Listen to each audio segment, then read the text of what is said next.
on Ukraine. Europeans, in my view, constitute what I call the coalition of the deluded. That is to say, they have no wherewithal with which to actually enable Ukraine to even defend itself effectively, let alone take back the territories it's lost. Their motive is anti-Russian, not pro-Ukrainian. They have put forward absolutely no peace proposal at all. Every proposal they put forward is a proposal to continue the war or escalate it. And now the United States has very cleverly handed off the Ukraine war to the Europeans.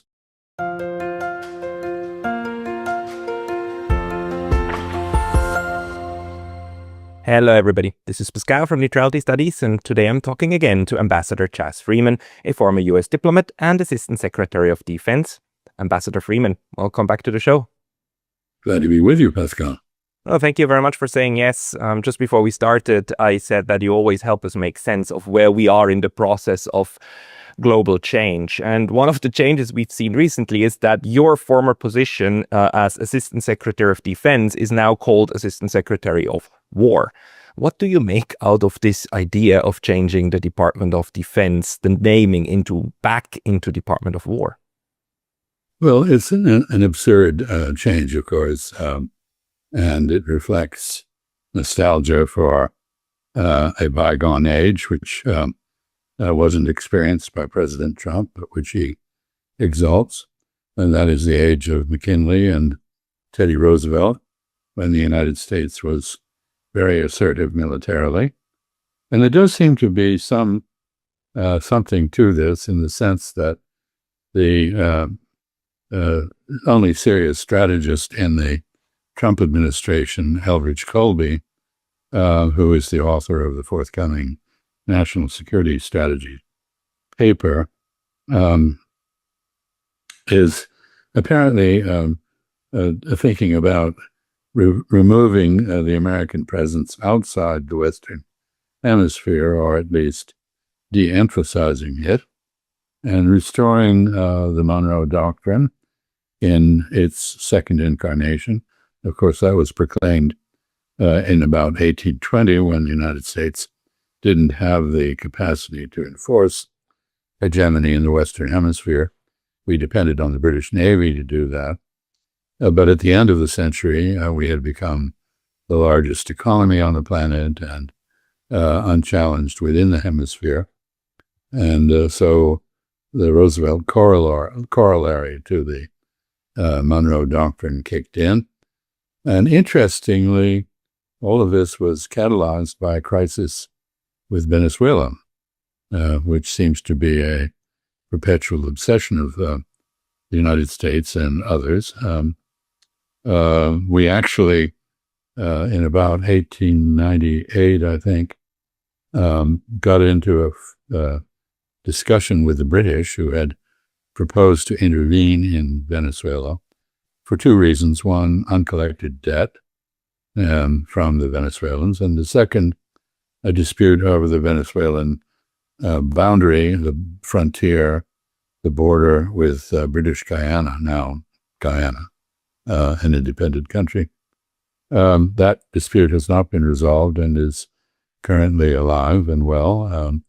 That is a squabble over natural resources within the disputed border. But basically, the United States warned the British that if they were to do what they proposed to do, we would go to war with them. And that catalyzed a discussion in London. What would a war with the United States mean in 1898, 99, 1900? And the British military establishment concluded that it would mean the loss of Canada as a dominion, and that this was not worth it. And so they then appeased the United States very skillfully on two issues. One was abrogating, doing away with a treaty called the Bulwer-Lytton Treaty, which prohibited the United States from building a canal across Central America, and enabled the British to block what became the Panama Canal. That was replaced. Teddy Roosevelt engineered the secession of what is now Panama from Colombia, and the British responded by developing a new treaty which gave the United States the right to build a canal. And of course, the French, de Lesseps and others, had been the investors in a canal in the Panamanian Isthmus. They were forced out. The second thing that happened was that the dispute between the United States and Canada over where the border on the Pacific coast of Canada was, with the United States claiming what is now the panhandle of Alaska, and the Canadians claiming quite reasonably, I think, that the area north of Vancouver should be Canadian rather than American, was submitted to an arbitral tribunal, one British representative, one American, one Canadian, and the Brit was instructed to vote for the United States in order to appease us.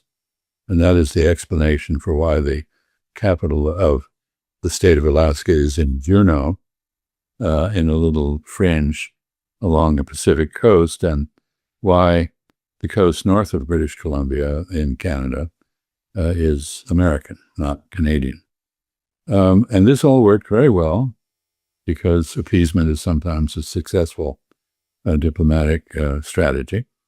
That is, if the country being appeased is fairly limited in its ambitions, unlike Hitler, who was unlimited in his ambitions. And it had a lot to do with the United States entering World War I on the side of the British rather than the Germans, because there was no sympathy in the United States then for Great Britain. British were widely disliked. The main political game of American politicians was twisting the lion's tail, as it was called. We have actually in the United States more people with German surnames than we do with English surnames. And so in my own family, my grandfather, who had run away from his very famous professor father at the University of Chicago and joined the Illinois Cavalry to fight Pancho Villa, a Mexican revolutionary who had crossed the border with the United States and chased Pancho Villa all over northern Mexico. He was nationalized, or his unit was nationalized and sent to Britain, preparatory to going onto the continent.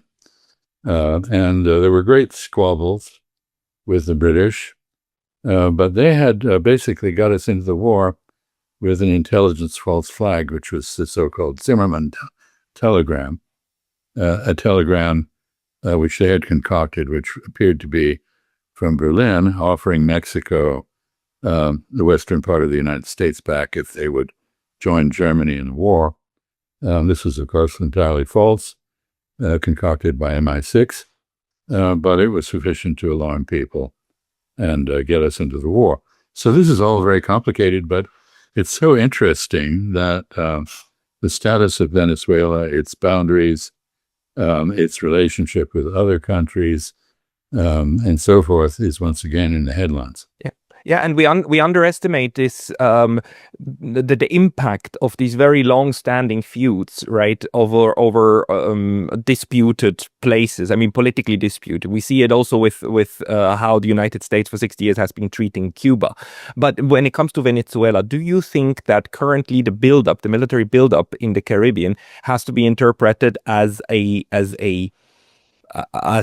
preparation to actually do war? I mean, the United States now blew up a second ship that they claim was a Venezuelan drug ship, but without. I mean, there's no way we can check on that, right? We have to take the word of the U.S. for that is true, and even if that's true, it would still be a huge breach of maritime law. But what do you think is going on there? Well, I don't think it's preparatory to an invasion. But I think it is part of a long-standing 21st century effort to overthrow the government of Venezuela, Nicolás Maduro, the heir to President Chavez, Hugo Chavez Frias, the founder of the Bolivarian idea in the last century. Simon Bolivar was a remarkable man whose ambition and whose anger at the contempt that Spanish colonial residents of Venezuela and Colombia, which were then called Gran Colombia,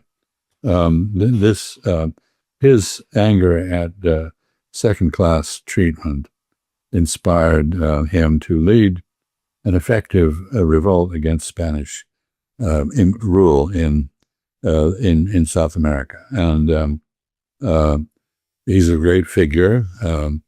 And Hugo Chavez Frias, the president earlier, before Nicolas Maduro, appropriated Bolivar as a hero and as the inspiration for quite a different ideology, which was left-wing and very much associated with Cuba.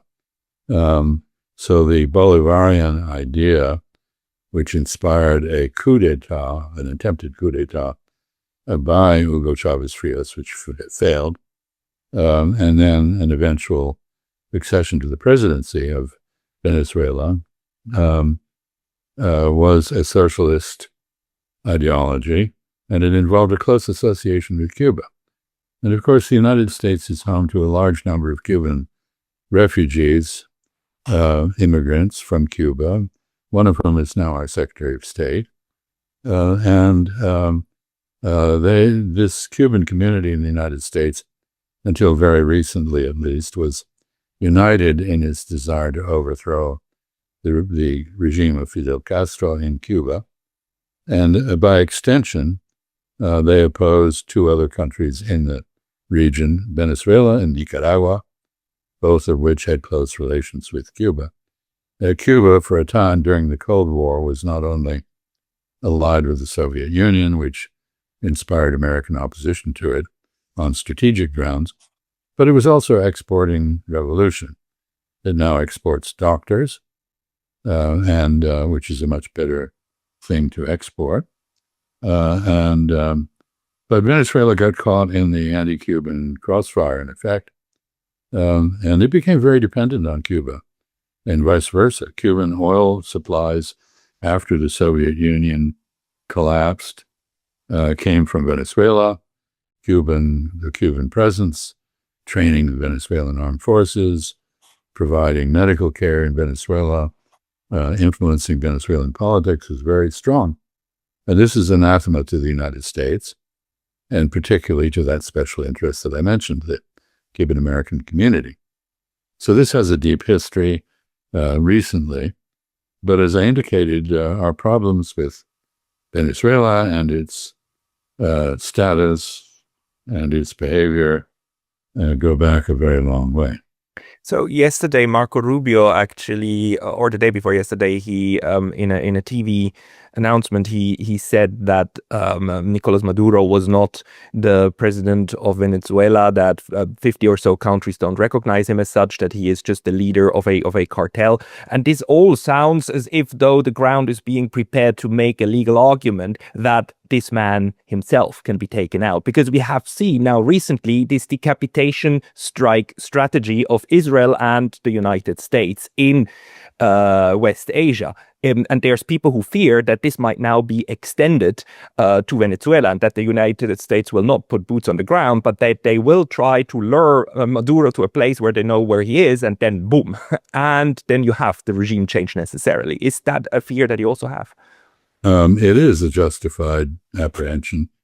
There's been a $50 million bounty put on Nicolas Maduro's head, dead or alive. So very clearly the Trump administration, and I think Marco Rubio in particular, are trying very hard to engineer regime change in Caracas. I don't think there's much evidence this will succeed.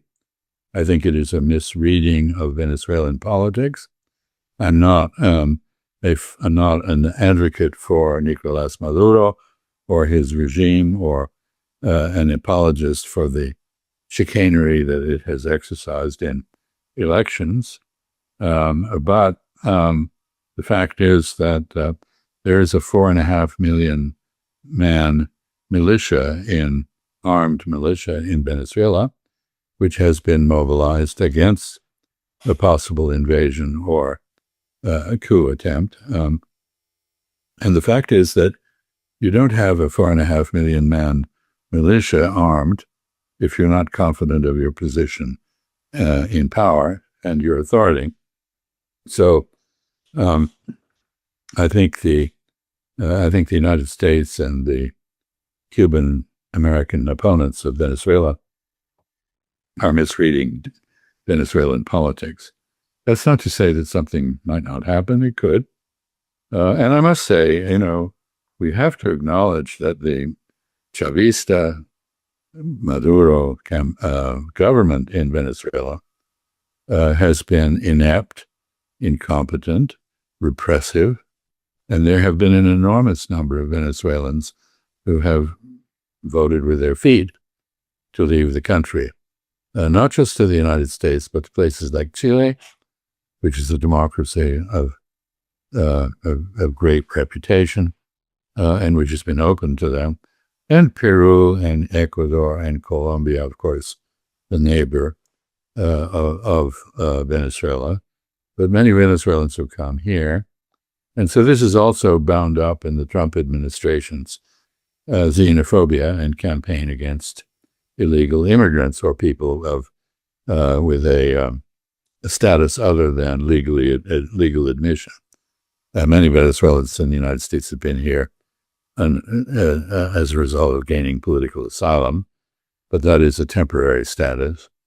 And we've seen now all sorts of wild charges about their involvement in drugs and criminal gangs and so forth, and their deportation without due process, any judicial review, or despite judicial review, first to what is basically a concentration camp in El Salvador. It is we have outsourced a concentration camp in El Salvador. People are talking about doing the same in other places, whether Libya or South Sudan or Somalia or whatever, all the places that the Israelis purport to want to evict Palestinians to if they don't murder them first. Let's maybe talk just a little bit about that. How are you interpreting this move now by Israel to occupy Gaza City? Is this just the latest move in the genocide, which now also a UN report again confirms that it is, or does it actually have a military strategic rationale? No, it has no military strategic rationale. It's part of an effort by Zionism, which has gone back before the founding of the State of Israel, 1947-48. It has its roots in the Zionist desire to turn Palestine into a land without people for a people who didn't have land. That is, an invented people, because Judaism is a religion, and Jewish communities were religious communities. They were not a nationality. Zionism is a variant on Eastern European nationalism, the ethno-linguistic nationalism, which produced self-determination for Eastern European countries, the creation of countries like Czechia and Slovakia, and so forth, Hungary, out of an imperial context, which was not ethno-linguistic. And from the very beginning, Zionists, even though the founders of Zionism were not religious and did not believe in God, they nonetheless claimed that God had given them this land. Of course, God had given it to the children of Abraham, one of whom was the father of the Arabs. But that's neither here nor there. So this has become a perversion of Judaism. I think it is just as much a heresy of cruelty as ISIS is a heresy of cruelty of the religion of Islam, which is very fine, which has 2 billion adherents on the planet and a very distinguished tradition of ethical reasoning. Judaism has a similar older tradition of ethical reasoning, but this has been completely abandoned in Israel. And I am seeing more and more Jews abroad, not in Israel, saying, Zionism preserves the rituals of Judaism, but it is fundamentally opposed to the genius of Judaism, which is the pursuit of justice and through ethical reasoning. And I, as a Jew, I'm quoting friends, don't want to be in any way associated with this.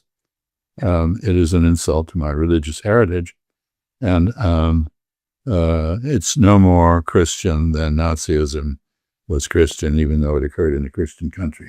It's quite a perversion. You're absolutely right. And Jeffrey Sachs is one of the Jewish great American intellectuals who said exactly what you just reproduced. And it's quite ridiculous. I mean, the way that Judaism is appropriated in order to implement this ethno-nationalist genocidal cause. If we look at how Marco Rubio, your Secretary of State, now again went to Israel and put on the, what is it called?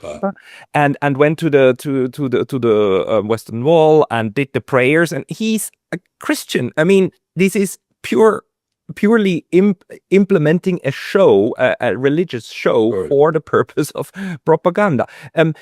And a colleague that I had on this channel recently pointed out that besides this Jewish lobby, though, that the United States has, there's also this element of Christian evangelism that actually has a religious belief and reason to support Israel.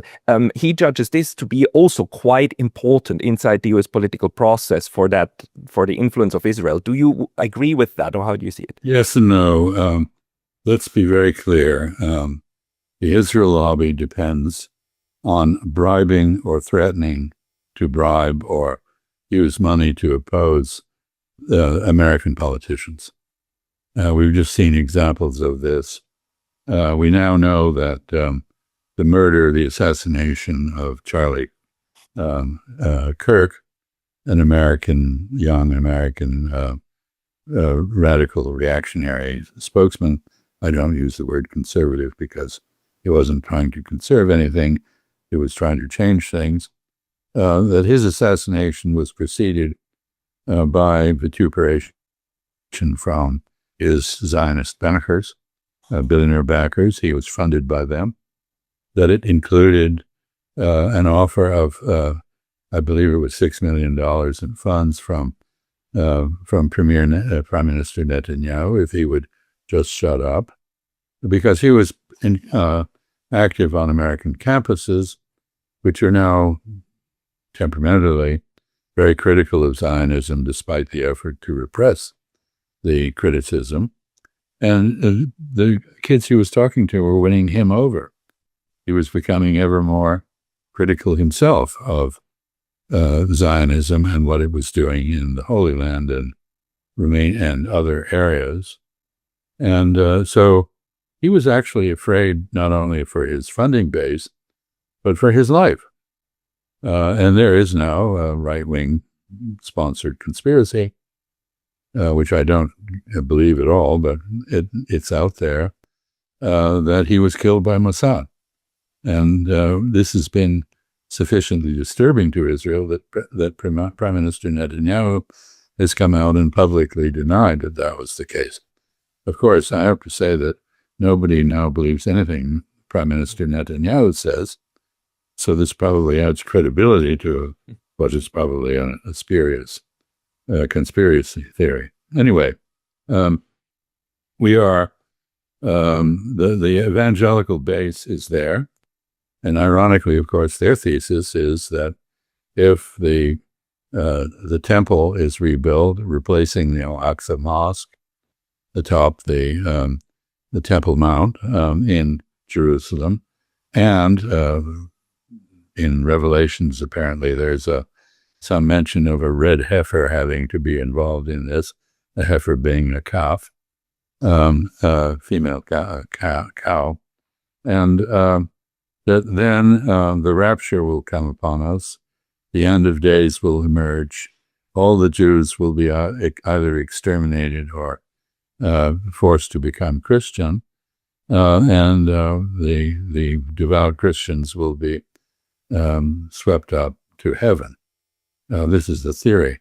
Okay, so here's a theory that is pro-Zionist but anti-Semitic, and it is a remarkable. It's a commentary on how convoluted all this has become, and the Israelis and their cohort, their fifth column, basically in the Western world, whether in France or Germany or the United States or Britain, respond to any criticism of Israel by denouncing whoever said it as anti-Semitic. And basically they have cheapened the term to such, anti-Semitism is a horror, and it deserves to be regarded as such. But they have cheapened the term to such an extent that anti-Semitism, which used to mean someone who hated Jews, now means someone that some Jews hate and want to silence. So it's reversed. And we've seen the same thing with other terms. Terrorist now means an opponent of the Israeli occupation and genocide. So if you demonstrate in London, and I mistook the other day, I mistook an anti-immigration Islamophobic demonstration for a pro-Palestinian one. A Palestine Action, a group that is committed to the human rights of Palestinians, has been branded a terrorist organization. And so there are now hundreds of thousands of English people who are technically, legally branded as terrorists because they oppose genocide. I mean, you couldn't make this stuff up, really. It's utterly Orwellian, and it's plainly Orwellian that in the sense that millions and tens of millions of people around the world, actually billions, see it, right? Anyone following the news about Europe who's not inside this very, very tiny bubble actually understands that this is just an abuse of all and any principles that the West has been touting out. But maybe that's the way also for us to spend the last 10 minutes on this bizarre narrative, maybe inside Europe, about the war in Ukraine. Where we see another one of these instances where the West constantly virtue signals about its intent to save Ukraine while it pushes Ukrainians into their early graves, into the bayonets of the Russians. But can you maybe tell us how you're seeing these peace negotiations or these efforts to come toward a resolution between Russia and the United States developing at the moment? I don't think I can do that in 10 minutes. Sorry. Anyway, no, I think there are quite a number of things going on here. The double standards that have been applied to Israel and Ukraine, where every dead Ukrainian is extolled as a hero and a martyr, and every dead Palestinian is a number. Every Israeli who dies is a martyr, and every Palestinian who dies is a nobody. These double standards have done a great deal to dethrone the West from its position of moral dominance of the globe. The West doesn't make the rules anymore. Most of the world, the global majority, has no respect at all for the West, regards it as hypocritical and duplicitous. I mean, what can you say about a Western collective that says that forced assimilation in Xinjiang is genocide, but murdering people en masse in Gaza is not?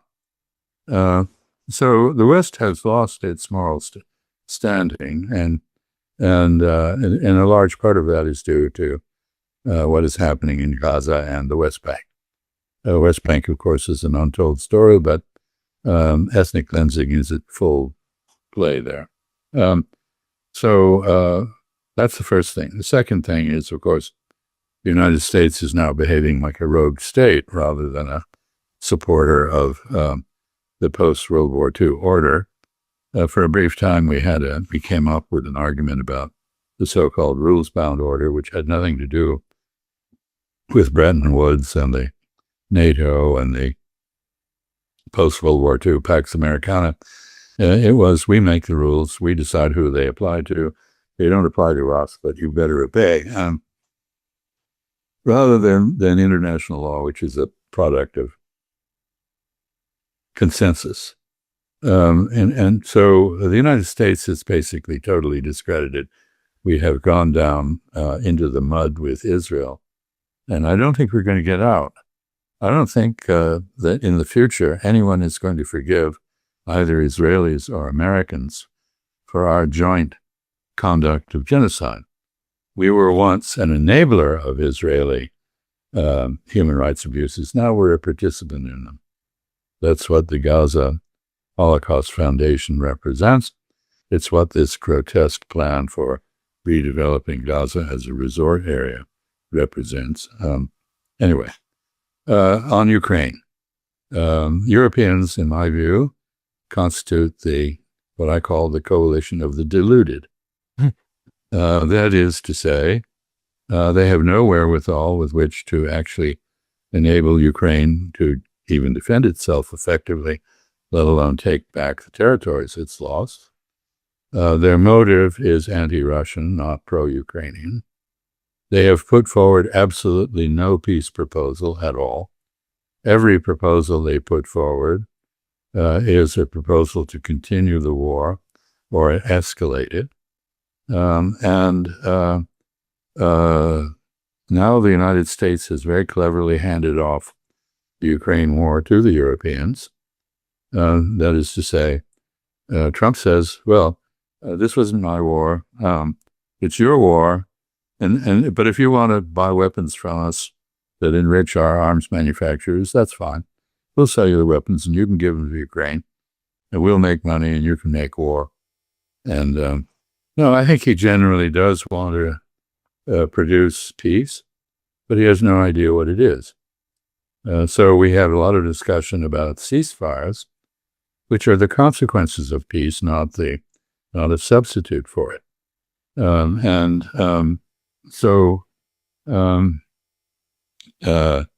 are three issues which the Russians have very clearly posed from the beginning.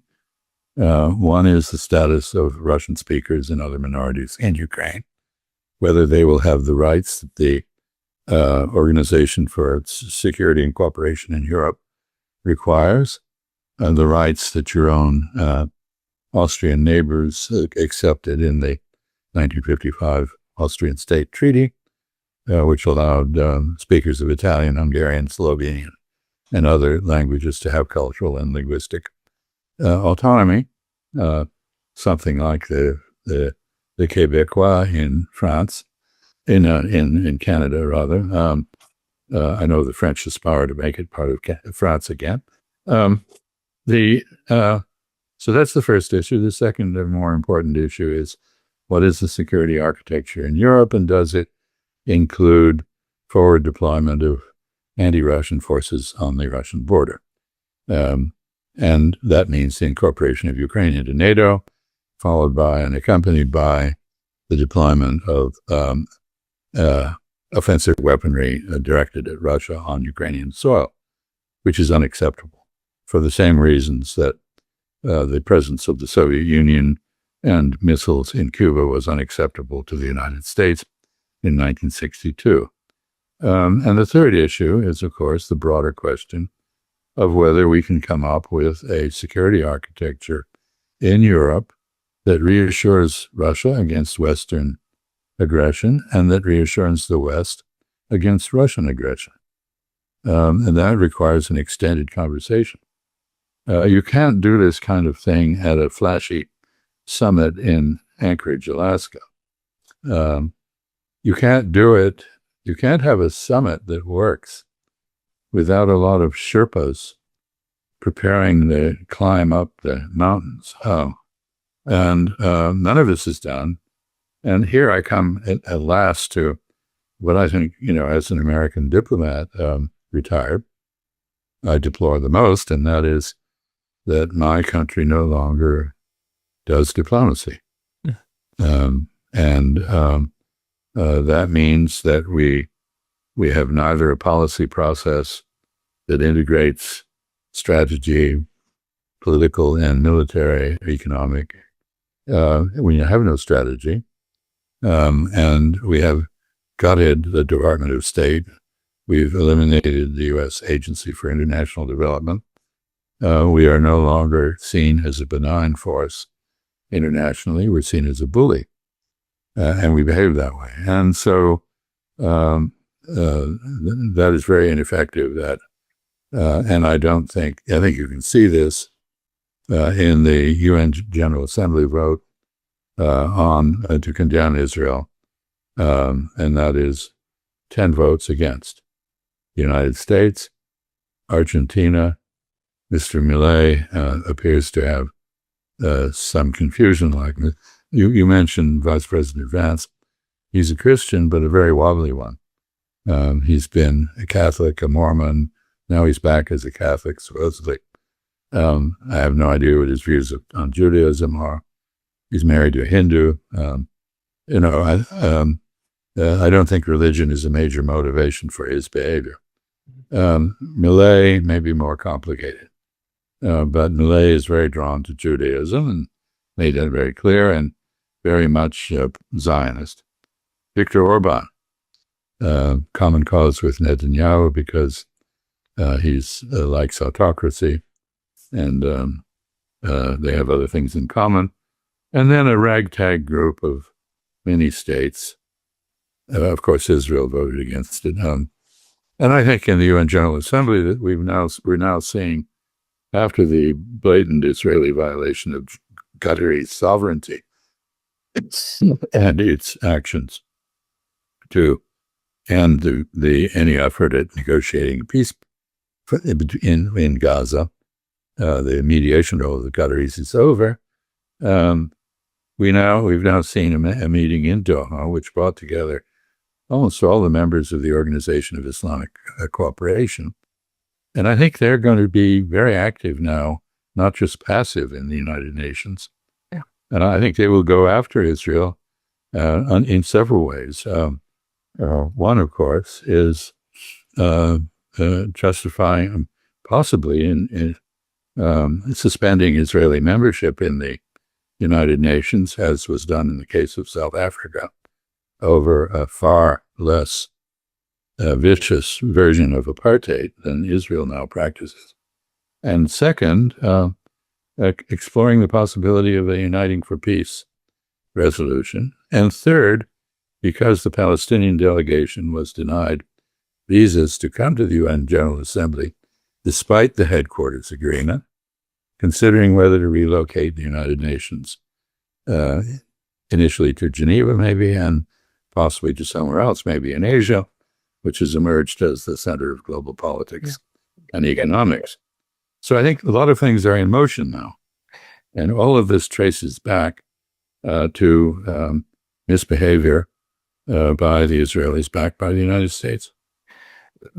Very last footnote I would like to ask you about, because you said you deplore the fact that the United States doesn't do diplomacy anymore. And I had 3 European ambassadors on my program recently, and they said exactly the same about Europe. And they actually, the conclusion that we reached in that discussion was that a large part of that is due to the securitization of diplomacy, of outsourcing diplomatic activities to the Departments of Defense, to the intelligence agencies, who do all of the foreign policy analysis and reports and so on, instead of state and the actual diplomats. Would you subscribe to that statement for the US, or was it a different process?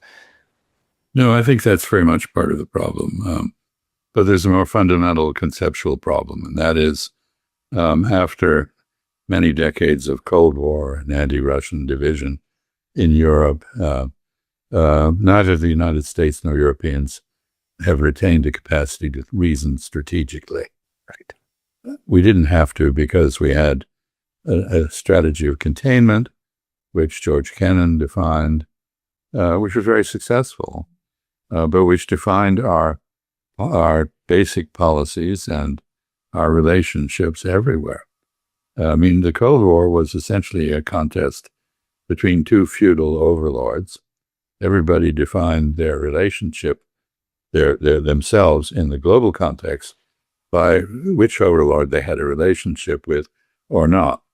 And we had a non-aligned effort to have a relationship with neither overlord. But that wasn't very influential in the end. We lost the capacity to reason in a strategic sense.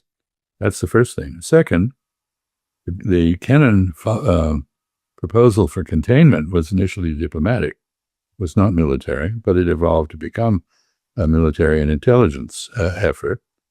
And our institutions, those institutions flourished, as did the military-industrial complex, and the idea of using some measures short of war or military intervention or coercion to gain safety, security for the country disappeared. And there's a last thing in the case of the United States, which is in a unique position given our geography. We have two great oceans dividing us from possible enemies. We have no enemies in the Western Hemisphere, really. So when the Cold War ended, we determined that diplomacy, foreign policy in general, was a discretionary activity. You could do it or not, as you chose. Or to put it a different way, during John F. Kennedy, when he was president, said something like, if I make a mistake in domestic affairs, it can embarrass me, but if I make a mistake in foreign affairs, it could kill us all. Therefore, you have to be very serious about foreign policy. Well, after the Cold War, we weren't serious about foreign policy. We had various ideological impulses, democratize the Middle East and so forth and so on. And very infeasible thoughts, unrealistic thoughts, and in fact, in many cases, hypocritical. So we are now living with the consequences of those trends: conceptual deficit, strategic oblivion, tactical ineptitude.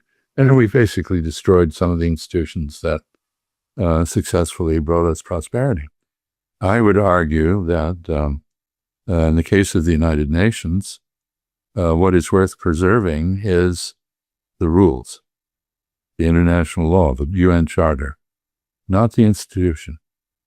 And if the institution has to be replaced as the League of Nations was, it can build on what the UN has accomplished.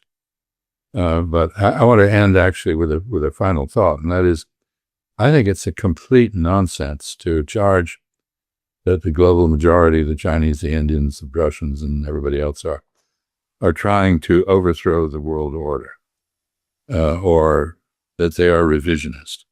They are not. They are trying to restore the world order of the World Trade Organization, of the UN Charter, of international law, which has been destroyed by us. They are conservatives in the sense that they want to conserve things. Of course, they want to improve them too. There will be minor tweaks. But I think it's very notable that every institution that's been created by these rising and resurgent powers, take the Asian Infrastructure Investment Bank, for example, has not been a competitor or a repudiation of its Bretton Woods predecessors. They follow the same rules. Actually, in some ways, they're a little better. If you want to get funding for a project at the Asian Infrastructure Investment Bank, and you're a company, you can bid even if your nationality is not a member of the bank. That is not the case with the World Bank. Same thing with the Shanghai Cooperation Organization, the BRICS. These are fora. These are meeting places where policy issues can be openly debated without fear of obstruction by the Security Council. And the Security Council obviously does not represent the current constellation of power. It represents the victors of World War II, and it excludes countries like Japan, like India, like Germany. Europe is overrepresented. It does not have Brazil in it. There's no Arab representative. Africa is not guaranteed a voice. This is outmoded, and it doesn't work. And so I think what we're seeing is a trend toward the invention of new institutions, which will try to carry on the values of the old ones that have been perverted. This is a very hopeful interpretation, and I actually share it. I see it like that too, and I thank you very much for giving us your piece of clarity in these difficult times. Ambassador Chas Freeman, thank you very much for your time today. Thank you, Pascal. Let's hope that it is the saying is right. It's always darkest before the dawn. It will dawn soon. Thank you, Ambassador.